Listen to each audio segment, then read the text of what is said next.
Tras a gran celebración realizada no regreso das festas do viño e exaltación das variantes autóctonas, a denuncia dunha moza por sufrir unha agresión sexual centra toda a preocupación no concello de Ribadumia. Dende o goberno local mostran todo o seu apoio á vítima e a súa repulsa a calquera tipo de acto machista. Preocupados por esta suposta agresión sexual, o concello de Ribadumia total repulsa a este tipo de accións.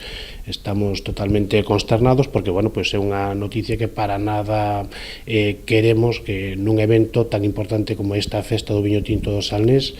Dende o concello sinalan que traballaron durante varias semanas para intentar evitar que un acto como este puidese ocorrer. Que tratamos de prevenir todo o máximo posible.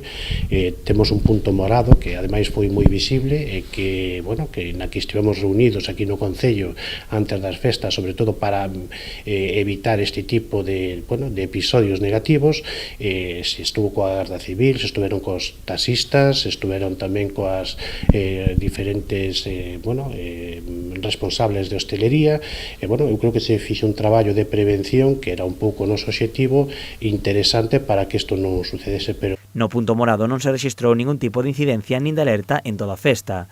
Dende o concello sinalan que, aínda que foi un caso illado, deben seguir traballando e loitando para que isto non volva a acontecer. O concello de Ribadumia, todo o que sea en materia de igualdade, todo o que sea en materia de violencia sexista, pois estamos traballando precisamente para que día a día poidamos mellorar como concello de Ribadumia e como sociedade en xeral. Bueno, pues son episodios que son moi difíciles de controlar ao 100%, pero que sí é certo que o Concello de Ribadumia puxo todos os medios habidos e por haber para, sobre todo en campañas de prevención, para que poidan xurdir este tipo de contratempos.